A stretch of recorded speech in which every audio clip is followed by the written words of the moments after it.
तो स्वागत है आपका हमारे YouTube चैनल सारोस डिजाइन में। आज हम लोग जिस चीज के ऊपर चर्चा करने जा रहे हैं वो है टाइल्स। आमतौर पे आप ऐसा देखते हैं कि प्रायतः आपको दो तरह की टाइल्स आपको हर जगह दिख जाती है। एक आती है आपको विट्रीफाइड टाइल्स और दूसरी आती है सिरामिक टाइल्स। क्या अंतर है इन दोनों टाइल्स में, क्यों हम लोग इसको फ्लोरिंग में अलग अलग यूज करते हैं, क्यों इन दोनों को अलग अलग बनाया गया है, तो इनके ऊपर हम लोग विशेष रूप से चर्चा करेंगे और जानेंगे कि किस पैरामीटर पे हमें कौन सी अच्छी होती है और किसको कहाँ यूज करना होता है। लोगों की कॉस्टिंग क्या, इनमें कॉस्टिंग क्या आती है, लोग किसको ज्यादा प्रेफर करते हैं, आपकी क्या नीड है। हम लोग इसके ऊपर जैसे इसके हर पैरामीटर को हम लोग देख लेते हैं तो हम लोग आसानी से एनालिसिस कर सकते हैं, आसानी से हम लोग प्रेडिक्ट कर सकते हैं, जान सकते हैं कि हमको किस चीज को कहाँ पे यूज करना है। लेकिन वीडियो शुरू करने से पहले हम आपको अपने बारे में बता दें। हमारी फर्म है सारोस डिजाइन के नाम से, जो आपको पटना में अवेलेबल है। आप बिहार में सर्विस कहीं भी आप ले सकते हैं। कोई किसी प्रकार की आपको इंटीरियर या आर्किटेक्चर रिलेटेड हेल्प की नीड होती है तो आप हमें डिस्क्रिप्शन में दिए हुए लिंक पे क्लिक करके आप हमसे जुड़ सकते हैं, हमसे कोई भी क्वेश्चन वगैरह आप पूछ सकते हैं, तो कोई भी नीड है आप उसको पूरा कर सकते हैं। चलिए देर नहीं करते हुए वीडियो को शुरुआत करते हैं। विट्रीफाइड टाइल्स और सिरामिक टाइल्स के बारे में हम लोग चर्चा शुरू करते हैं।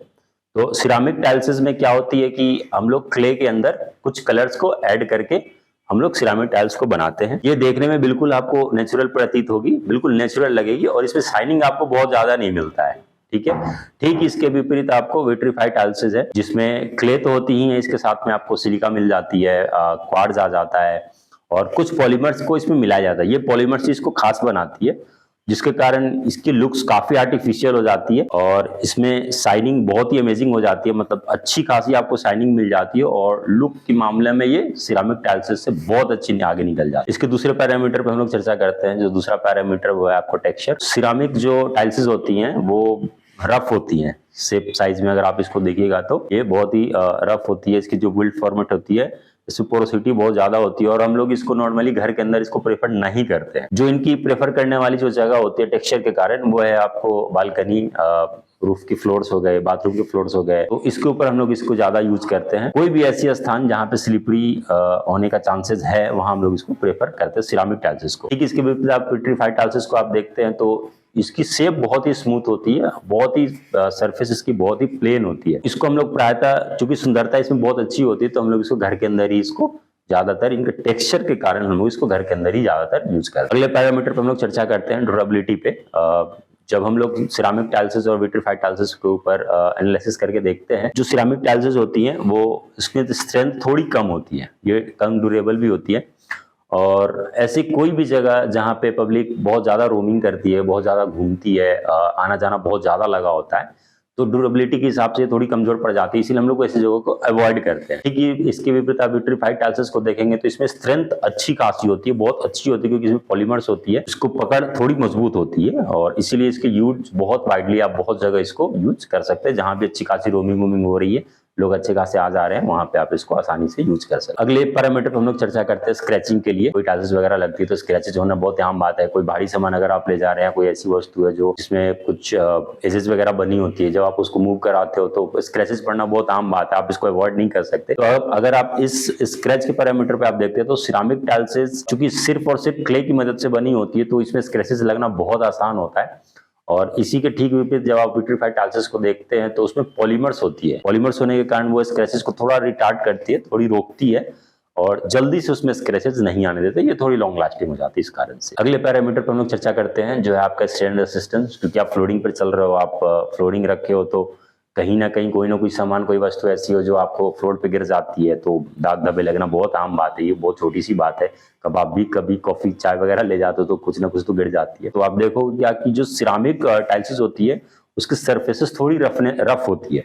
रफ होने के कारण क्या होती है, उसकी थोड़ी ना पोरोसिटी होती है। पोरोसिटी आप नहीं भी कंसीडर कर दो, बट अगर आपकी सरफेस रफ होती है तो इसके अंदर स्टेन जाकर फंस जाते हैं। फंसने के कारण आप ये जल्दी आसानी से क्लीन नहीं हो पाती। स्टेन रेसिस्टेंस के मामले अगर आप देखोगे तो सिरामिक टाइल्स थोड़ी कमजोर आपको पड़ती नजर आएगी। ठीक इसके विपरीत अगर आप विट्रीफाइड टाइल्स को आप देखते हो तो उसकी सरफेस बहुत स्मूथ होती है, इसमें रफनेस नहीं होने के कारण स्टेन आसानी से चिपक नहीं पाते, फंसते नहीं है, तो इसको क्लीनिंग वगैरह करना भी बहुत आसान होती है। सिरामिक टाइल्स से आपको बहुत समय जल्दी आपको गंदा भी प्रतीत होने लगता है इन सब कारणों से। अगले पैरामीटर पर चर्चा करते हैं जो है हमारी स्लिपरी।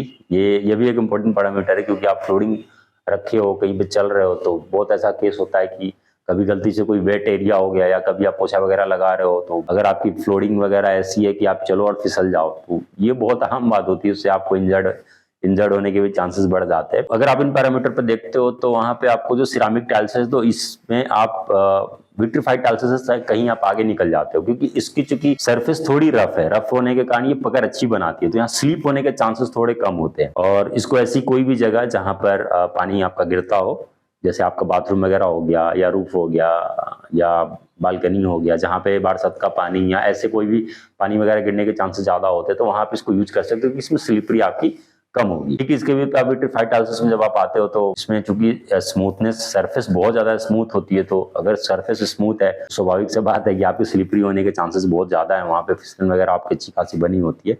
और इसमें अब बहुत ऐसे मैट फिनिश में भी आने लगे हैं आपकी विट्रीफाइड टाइल्स, बट फिर भी आप इसको कहीं ना कहीं इसको अवॉइड ही करते हैं। जहां भी स्लिपरी का केस आता है वहां पर आप कोशिश करें कि सिरामिक टाइल्स ही ले लें। अगले पैरामीटर पे हम लोग चर्चा करते हैं, सनरेज का भी बहुत इफेक्ट होता है हमारी फ्लोरिंग पे, क्योंकि कुछ समय के बाद क्या होता है कि सन के रेज हो गए या विंड हो गई, इन दोनों का हमारे फ्लोरिंग या किसी भी पेंट वगैरह के ऊपर बहुत ज्यादा इफेक्ट पड़ता है। तो इन पे भी अगर हम लोग पैरामीटर को मानकर चलते हैं तो सनरेज है वो आपकी अच्छी खासी हीट को जनरेट करती है। कुछ समय के बाद जो कलर्स होती है वो सिरामिक टाइल्स की फेड हो जाती है, क्योंकि इसमें कोई पॉलीमर वगैरह मिला नहीं होता है। ठीक इसके विपरीत अगर आप विट्रीफाइड टाइल्स को देखते हैं, कुछ समय होने के बाद भी इसमें कोई खासा फर्क नहीं पड़ता। सनरेज जो पॉलीमर्स होते हैं वो इसके कलर को आसानी से जकड़ के रखते हैं, पकड़ के रखते हैं, तो ये लॉन्ग लास्टिंग होते हैं और जल्दी आसानी से फेड नहीं होते। ये डैमेज भी बहुत कम दिखाई देते हैं। विट्रीफाइड टाइल्स कहीं ना कहीं सनरेज में भी अच्छे खासे रिटार्ड कर जाती है। अब अगले पैरामीटर पर हम लोग चर्चा करते हैं इसके मेंटेनेंस पे, क्योंकि आप फ्लोरिंग रख रहे हो तो मेंटेन करना तो बहुत स्वाभाविक से बात है। आप कहीं भी घर वर या कहीं पर भी अगर आप डाल रहे हो तो मेंटेन तो हर चीज को करके रखना ही होता है। सिरामिक टाइल्स में आपको बहुत ही प्रॉपर और हाई मेंटेनेंस की जरूरत होती है, क्योंकि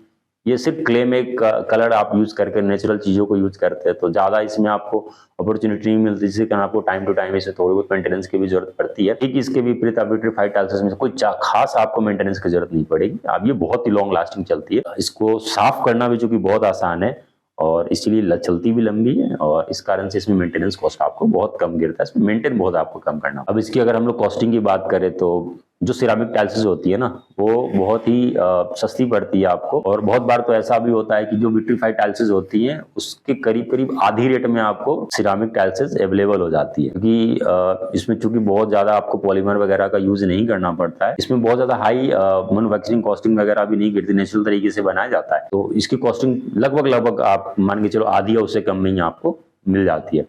ठीक इसके विपरीत आपको जो विट्रीफाइड टाइल्स होती है, क्योंकि इसमें खूबी बहुत ज्यादा है, पॉलीमर्स है, आप आर्टिफिशियल तरीके से बनाते हैं, इसमें इनकी कॉस्टिंग थोड़ी ज्यादा होती है सिरामिक टाइल्स की अपेक्षा। अब इनके यूजेस की बात करते हैं तो इसके यूजेस को आप खुद भी अच्छे से समझ सकते हो। अभी तक हमने जितने भी पैरामीटर को देख लिए हैं, इसमें आपको एक चीज तो अच्छे से समझ में आ गई होगी कि सिरामिक टाइल्स को हम लोग कहाँ यूज करते हैं, क्योंकि इनकी सरफेस रफनेस ज्यादा होती है, तो उसको वैसे स्लिपरी वाले स्थान पर कहाँ पे यूज करना है आपको विट्रीफाइड टाइल्स घर के अंदर। तो ये अब तक के सारे पैरामीटर को आप देखते हुए जो आपकी एप्लीकेशन होगी, जो आपकी नीड होगी, उसके हिसाब से आप चाहेंगे तो इसको अपने प्लानिंग के हिसाब से इसको अपने यूजेस को बना सकते हैं। बट यूज कहाँ करना है उसके लिए इन सभी पैरामीटर को जानना बहुत जरूरी था, जो हमने आपको अब तक बता दिया। तो ऐसे ही वीडियो के लिए आप हमसे जुड़ सकते हैं और इस चैनल को आप लाइक कर दें, सब्सक्राइब कर दें। ऐसे ही वीडियोस के लिए हमारे चैनल को देखते रहें।